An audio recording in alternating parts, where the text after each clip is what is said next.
देखिए ये तस्वीर मैं आपको दिखा रही हूँ। ये भागते हुए लोग हैं जो यहाँ निकल कर इन घरों से इस कोशिश में थे कि किसी तरीके से सुरक्षित जगह पर भाग निकले, लेकिन मुमकिन नहीं हो पाया उनके लिए। वक्त रहते वो बच नहीं पाए। इतनी तेजी के साथ आया ये मलबे का सैलाब। और जिस बात का जिक्र हम पहले भी कर रहे थे कि साहब जब ऊंचाई और ढलान से कोई चीज नीचे की तरफ आ रही होती है बिना किसी ब्रेक के, बिना किसी रोक के, तो उसकी गति बहुत ज्यादा होती है। और यही इस मलबे के सैलाब के साथ हुआ। इतनी तेजी से इस फोर्स के साथ ये मलबे का सैलाब नीचे की तरफ आया है कि बड़े बड़े मजबूत घर सबको इस मलबे के सैलाब ने दहा दिया। इंसान की तो बिसात ही क्या है। लोग संभल ही नहीं पाए, लोगों को बचने का मौका ही नहीं मिल पाया। हालांकि लोग भागने की कोशिश कर रहे हैं, जिंदगी बचाने की कोशिश कर रहे हैं इन तस्वीरों में, लेकिन इससे पहले कि लोग किसी सुरक्षित जगह पर पहुंच पाते, देखिए किस तरीके से वो मकान पहले ही गिरने लगे और पीछे से वो मलबे का सैलाब भी इस तरफ बढ़ने लगा। और ये पूरा का पूरा हिस्सा जहां घर थे कुछ देर पहले तक, जो रास्ता था, बाजार था, रिहायशी इलाका था, वो सब कुछ मलबे की चपेट में आकर तहस नहस हो गया। देखिए किस तरीके से सब तहस नहस हो गया। ये कुदरत की मार है और कुदरत के आगे इंसान किस तरीके से बेबस हो जाता है, उसी की बानगी इन तस्वीरों से देखी समझी जा सकती है। वो जो केदारनाथ की त्रासदी थी, एक बार फिर से उसी त्रासदी की जो याद है इन तस्वीरों ने फिर से ताजा कर दी है। उसी तरीके की ये त्रासदी है, उसी तरीके की ये कुदरत की मार है एक बार फिर से, जिसके जद में उत्तराखंड है। और इस बार मार पड़ी है उत्तरकाशी, और उत्तरकाशी का ये धराली गांव। और धराली गांव में किस तरीके से चीख पुकार है, लोग एक दूसरे को आगाह कर रहे हैं, इस कोशिश में है कि किसी तरीके से लोग एक दूसरे को आगाह कर दें, किसी तरीके से एक दूसरे की मदद कर दें, सतर्क कर दें, जान बच सके। इसी को लेकर ये चीखो पुकार मचती हुई भी आप सुन रहे हैं। और ये तस्वीरें जो हम लगातार आपको दिखा रहे हैं, देखिए कैसे मलबे ने किसी को भी संभलने का मौका दिया नहीं और मलबे का सैलाब किस तेजी के साथ नीचे आता हुआ। तस्वीरें आपके सामने एक बार फिर से आपको दिखाएंगे। तस्वीरें ये देखिए, तस्वीरें देख रहे हैं आप, ऊपर से मलबे का सैलाब आ रहा है और नीचे सड़क पर देखिए कैसे लोग भागते हुए नजर आ रहे हैं। सफेद टी शर्ट पहने हुए, काली टी शर्ट में यहाँ पर कई लोग नजर आ रहे हैं और वो सड़क पर भाग रहे हैं, लेकिन इससे पहले सुरक्षित स्थान पर वो पहुंच सके। मलबे का सैलाब उन्हें घेर लेता है, मलबे का सैलाब वहां घरों से टकराता हुआ वो घर गिरना शुरू होते हैं। घर सड़क पर आकर गिर रहे हैं, सड़क पर लोग मौजूद हैं और वो इमारतें सीधे लोगों पर आकर गिर रही हैं। मलबे का सैलाब लोगों पर आकर गिर रहा है और सब कुछ तहस नहस हो रहा है। सिर्फ और सिर्फ बर्बादी इन तस्वीरों में आप देख सकते हैं, अंदाजा लगा सकते हैं आप कि कितनी बड़ी ये बर्बादी रही होगी। अभी तो शुरुआती आंकड़े आ रहे हैं सामने, अभी तो जो आंकड़ा है उसको लेकर कोई भी पुख्ता तौर पर कुछ कह नहीं पा रहा है। अभी तो सिर्फ और सिर्फ एक अंदाजा ही लगाया जा रहा है और उस अंदाजे के मुताबिक 50 के करीब लोग लापता बताए जा रहे हैं। 50 के करीब लोग ऐसे हैं जिनका कोई अता पता नहीं है कि वो आखिर कहां चले गए हैं। मौके पर राहत के लिए एसडीआरएफ की टीम, एनडीआरएफ की टीम, सेना के जवान सब मुस्तैदी से जुटे हुए हैं। मलबा हटाने का काम, मिट्टी हटाने का काम किया जा रहा है ताकि अगर हो सके कोई जिंदगी बच सके तो उसे बचा लिया जाए। ये मलबा जिस तेजी के साथ गुजरा है और जिस तरीके की बर्बादी अपने साथ लेकर आया है, इसने तो सब कुछ तबाह और बर्बाद कर दिया है। देखिए कैसे घर ढह गए, मलबे के सामने कुछ भी नहीं टिक पा रहा। मलबा सब कुछ जमींदोज करता हुआ आगे बढ़ रहा है, सब कुछ समतल करता हुआ आगे बढ़ रहा है। और ये वो लोग हैं, ये लाल चकोर डब्बे में आप देखेंगे सड़क पर लोग भागते हुए नजर आएंगे आपको, आपकी आसानी के लिए निशान हमने बनाया है।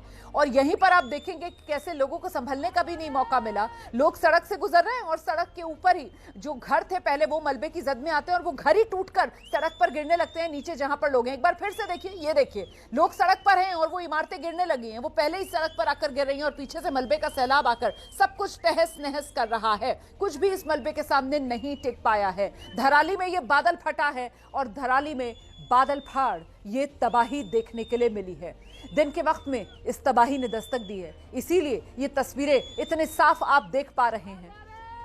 और इन तस्वीरों को देखकर आप अंदाजा लगा सकते हैं कि पहाड़ में जब बादल फटता है और बादल फाड़ तबाही जब आती है तो फिर उसका मतलब क्या होता है, उसके मायने क्या होते हैं। इन तस्वीरों को देखिए और समझिए पहाड़ की जिंदगी कितनी मुश्किल है, उसका भी एहसास आपको इन तस्वीरों को देखकर होगा। अचानक से कुदरत की ऐसी मार पड़ी है इस इलाके पर, बादल फटा और बादल फटने के बाद संभलने का किसी को मौका ही नहीं मिला। दूर जो लोग थे वो अपने लोगों को आगाह कर रहे थे, वहां पर उनको अलर्ट कर रहे थे, चिल्ला चिल्ला कर कह रहे थे हट जाओ वहां से, संभलो, सतर्क सतर्क हो जाओ, लेकिन किसी को मौका ही नहीं दिया कुदरत ने संभलने का। जो भी इस मलबे की सैलाब की जद में आया, सब कुछ सिर्फ और सिर्फ तबाह और बर्बाद होता चला गया। ये देखिए आप, बादल फाड़ तबाही की ये तस्वीरें आप देख रहे हैं। दिन की रोशनी में ये तबाही आई है, और दिन की रोशनी में जब ये तबाही आई है तो दोपहर का वक्त बताया जा रहा है। उस वक्त यहां धराली गांव में ऊपर पहाड़ पर बादल फटा, और ये पहाड़ में जो नाला है, आप इसको पतनाला भी कह सकते हैं, और बारिश के पानी के लिए अपने आप ही पहाड़ों में इस तरीके के नाले, नदियों के रास्ते बन जाते हैं, और उसी तरीके का एक रास्ता, और वहीं से फिर ये मलबे का सैलाब गुजरता हुआ तस्वीरें आपके सामने हैं।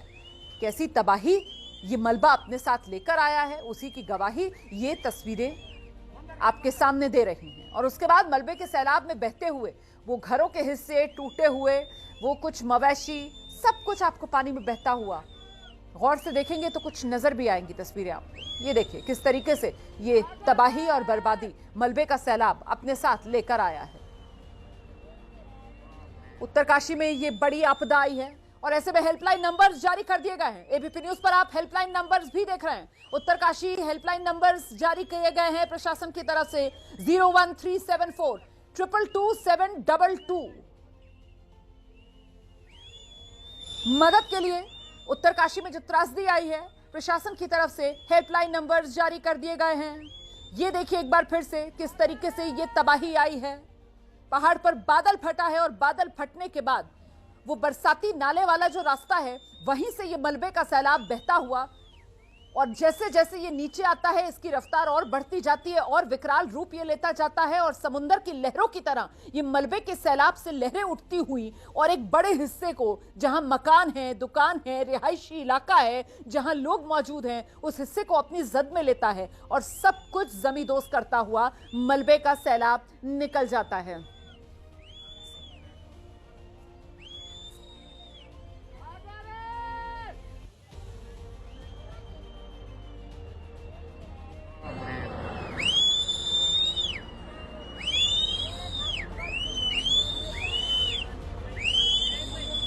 खबर आपको बता रहे हैं, प्रधानमंत्री नरेंद्र मोदी की तरफ से उत्तरकाशी में ये जो हादसा हुआ है, इस पर दुख जताया गया है। पीड़ितों के प्रति प्रधानमंत्री नरेंद्र मोदी ने अपनी संवेदनाएं जताई हैं। आप जानते हैं गृह मंत्री की तरफ से पहले ही पुष्कर सिंह धामी, जो उत्तराखंड के मुख्यमंत्री हैं, उनसे फोन पर बात की गई है। केंद्र की तरफ से हर मुमकिन मदद का उन्हें भरोसा दिया गया है। मैं सीधे आपको लेकर चलूंगी, हमारे साथ हमारे सहयोगी दानिश उस वक्त मौजूद हैं, उत्तरकाशी से हमारे साथ जुड़ रहे हैं, और जरा दानिश से जानते हैं। ये बताइए जरा पहले कि राहत और बचाव कार्य कहां तक पहुंचा है। दानिश। बिल्कुल, देखिए रुवाना, मैं आपको बता दूं, इस वक्त मौके पर सेना पहुंच चुकी है, और सेना के तमाम जवान इस वक्त पूरी तरह से शिद्दत से रेस्क्यू में लगे हुए हैं। कई लोगों को यहां से निकाला गया है, उनको हॉस्पिटल पहुंचाया गया है, कई लोगों को हेलीकॉप्टर के माध्यम से एम्स लाने की तैयारी चल रही है। साथ ही मैं आपको बता दूं, एनडीआरएफ, एसडीआरएफ की टीमें देहरादून से हेलीकॉप्टर के माध्यम से उत्तरकाशी पहुंच रही है। वहां पर बताया इतना जाता है कि जो पूरा इलाका था वो पूरा जलमग्न हो गया था, पूरा फ्लड वहां पर आ गया है। कई ऐसे रिहायशी मकान है जो टूट गए हैं उसमें, और ज्यादातर नुकसान वहां पर इंफ्रास्ट्रक्चर को हुआ है। कितने लोग अभी, पहले ये बताइए कि आप कह रहे हैं कि अभी टीम्स मौके पर पहुंच रही हैं, तो क्या अभी तक एसडीआरएफ, एनडीआरएफ और सेना के जवान मौके पर नहीं पहुंचे हैं? क्या अभी राहत और बचाव की टीमें क्या मौके पर नहीं पहुंची हैं? बिल्कुल, देखिए मैं आपको बता दूं, सेना की एक टुकड़ी वहां पर पहुंच चुकी है, और राहत बचाव कार्य शुरू हो गया है। जो एनडीआरएफ, एसडीआरएफ की टुकड़ियां देहरादून से जानी है वो पहुंच रही है, जो स्थानीय टुकड़ियां थी वो भी मौके पर पहुंच चुकी है, और लगातार रेस्क्यू चल रहा है। कई लोगों को इस वक्त निकाल लिया गया है वहां से, और उनको हॉस्पिटल पहुंचाया गया है। कुछ लोगों को हेलीकॉप्टर के माध्यम से एम्स ऋषिकेश भेजने की तैयारी चल रही है। साथ ही मैं आपको बता दूं, यहाँ से सेना की एक और टुकड़ी देहरादून से उत्तरकाशी के लिए रवाना हो रही है। ठीक है दानिश, में लौटूंगी आपके पास, आप रहिए मेरे साथ। दानिश, में लौटूंगी आपके पास, रहिए मेरे साथ। इस बीच जरा बड़ी खबर दर्शकों को बता देते हैं। उत्तराखंड में ये जो त्रासदी आई है, इस पर प्रधानमंत्री नरेंद्र मोदी की तरफ से दुख जताया गया है। उत्तरकाशी में बादल फटा है, उत्तरकाशी में आई इस आपदा पर प्रधानमंत्री नरेंद्र मोदी ने दुख जताया है। प्रधानमंत्री नरेंद्र मोदी की तरफ से कहा गया है, मैंने हालात की जानकारी ली है, राहत बचाव की टीमें हर संभव प्रयास में जुटी हैं। उत्तरकाशी आपदा पर प्रधानमंत्री नरेंद्र मोदी हालात पर नजर बनाए हुए हैं। हालात की जानकारी प्रधानमंत्री नरेंद्र मोदी ने ली है। प्रधानमंत्री नरेंद्र मोदी की संवेदनाएं पीड़ितों के साथ हैं।